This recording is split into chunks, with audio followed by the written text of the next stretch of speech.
Cricket media சார்பாக வருக வருக என அன்போடு வரவேற்கிறேன். இந்த சேனல் தங்களுக்கு பிடித்திருந்தால் லைக் செய்யவும், ஷேர் செய்யவும், சப்ஸ்கிரைப் செய்து கொள்ளவும், பெல் பட்டனை கிளிக் செய்யவும். கிரிக்கெட் ஆர்வலர்கள் அனைவருக்கும் வணக்கம். பாயிண்ட்ஸ் டேபிளில் என்ன மாறுதல் ஏற்பட்டிருக்குன்னு பார்த்துருவோம். பாயிண்ட்ஸ் டேபிளை பொறுத்தளவுக்கு நாம் ஏற்கனவே சொன்ன மாதிரி ஜிடி, ஆர்சிபி, பஞ்சாப் கிங்ஸு தகுதி பெற்றுச்சு. மும்பையா டெல்லியா இது மட்டும்தான், மற்ற எல்லா அணிகளும் எலிமினேஷன். இந்த ரெண்டு அணிகளுக்கும் ரெண்டு போட்டி இருக்குது. ஒன்று இவங்க ரெண்டு பேர்த்துக்குள்ளே ஒரு போட்டி, அந்த போட்டியில் யார் ஜெயிக்கிறாங்களோ அவங்க தான் மேக்ஸிமம் மேலே போகிறதுக்கு வாய்ப்பு நிறைய இருக்குது. இன்னொன்று இவங்க ரெண்டு பேரும் சேர்ந்து பஞ்சாப் கிங்ஸை அடிக்க போகிறாங்க. அப்போ பஞ்சாப் கிங்ஸை இவங்க ரெண்டு பேரும் ஜெயிக்குவாங்களா, இல்லை இவங்க மும்பை இந்தியன்ஸ் ரெண்டுலேயுமே ஜெயிச்சு உள்ளே போகிறாங்களா அப்படிங்கிறத பொறுத்திருந்து பார்ப்போம். இதற்கு முன்பாக கடந்த போட்டியில் நாம் கணித்த விவரங்கள் ப்ளஸ் என்ன மைனஸ் என்ன நடந்திருக்கு அப்படின்னு பார்ப்போம். ராஜஸ்தான் ராயல்ஸுக்கும் சென்னைக்கும் இடையிலான போட்டி.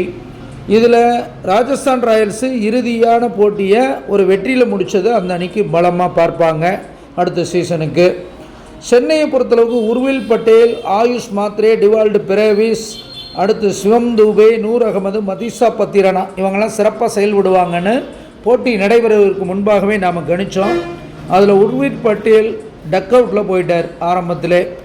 ஆனால் நாம் சொன்ன மாதிரி ஆயுஷ் மாத்ரே 20 பாலில் 43 ரன்கள், 8 4 ஒரு 6 அடித்து நல்லா ஃபாலோ பண்ணார். பேட்டிங்கை பொறுத்தளவுக்கு டிவால்டு பிரேவிஸும் 25 பாலுக்கு 42 ரன்னு, 2 4 3 6 அடித்தார்.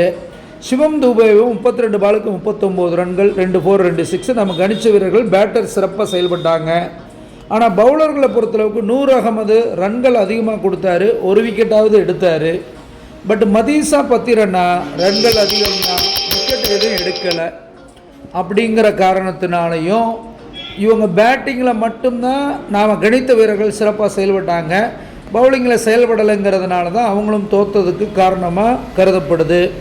அதேபோல் ராஜஸ்தான் ராயல்ஸை பொறுத்தளவுக்கு எஸ்எஸ்வி ஜெய்ஸ்வால், வைபவ் சூரியவன்ஷி, சஞ்சு சாம்சன், ரியான் பராக்கு, கெவ்னா மபாக்கா, துஷார் தேஷ்பாண்டே இவங்கெல்லாம் சிறப்பாக செயல்படுவாங்கன்னு போட்டிக்கு முன்னாடி நாம் சொல்லியிருந்தோம். அந்த அடிப்படையில் எஸ்எஸ்வி ஜெய்ஸ்வால் 36 ரன்கள், 19 பாலில் 5 4 2 6. வைபவ் சூரியவன்ஷி 33 பாலில் இளங்கன்று 14 வயது பையன் அடித்து பட்டையை கிளப்புனா 4 4 4 6. சஞ்சு சாம்சன் 31 பாலில் 41 ரன்னு, 3 4 2 6ன்னு அடித்தாங்க. ரியன் பராக்கு மட்டும்தான் அடிக்க தவறினார், அதை துருவ் ஜுரேல் 31 ரனில் சாதிச்சிட்டார். நாம் பவுலிங்கை பொறுத்தளவுக்கு துஷார் தேஷ்பாண்டே 4 ஓவருக்கு 33 ரன் கொடுத்து ஒரு விக்கெட் எடுத்தார். ஆனால் கெவ்னா மாகாப்பா நம்ம கணிச்சிருந்தோம், இருந்தாலும் அவர் 3 கேட்ச், முக்கிய கேட்ச் பிடிச்சது பலம் அப்படிங்கிறத சொல்லலாம். ஆகாஷ் மத்வாலும் யுத்வீர் சிங்கும் தலா 3 விக்கெட் எடுத்தது பலமாக இருந்தது. அதுதான் இந்த ராஜஸ்தான் அணியை ஜெயிக்கவும் வச்சதுன்னு சொல்லலாம். ஹெட்டு டு ஹெட்டு இன்றைக்கி போட்டியை பொறுத்தளவுக்கு யார் அதிகப்படியாக லீடுக்கு வருவாங்கன்னு பார்ப்போம். மும்பை இந்தியன்ஸும் டிசியும் தலா 36 முறை மோதி இருக்காங்க.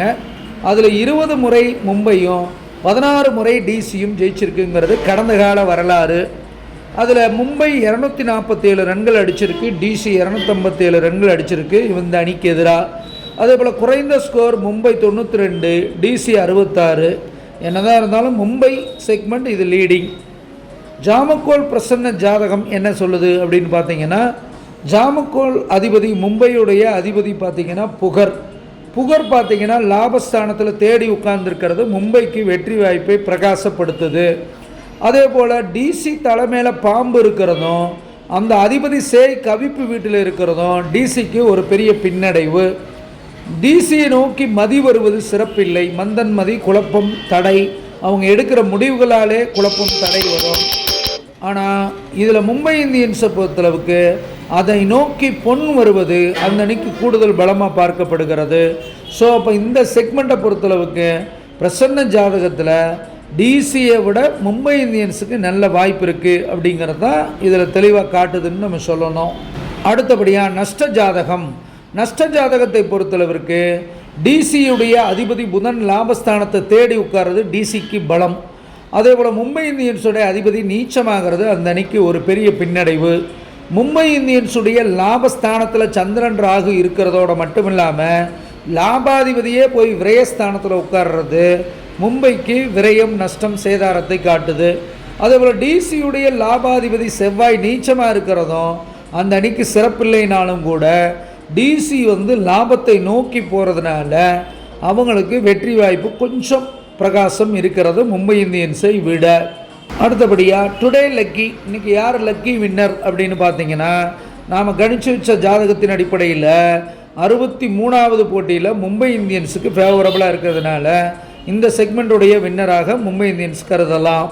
ஸோ அவர் ப்ரிடிக்ஷன்ஸை பொறுத்தளவுக்கு ஹெட் டு ஹெட்டில் மும்பை இந்தியன்ஸ் ஜெயிக்குது, பிரசன்ன ஜாதகம் மும்பை இந்தியன்ஸ் ஜெயிக்குது, டுடே லக்கி மும்பை இந்தியன்ஸ் ஜெயிக்குது, நஷ்ட ஜாதகத்தில் மட்டும்தான் டிசி ஜெயிக்குது. அதனால் மும்பை இந்தியன்ஸுக்கு கொஞ்சம் கூடுதலான வாய்ப்பு இருக்குங்கிறத கவனிக்கப்படுகிறது.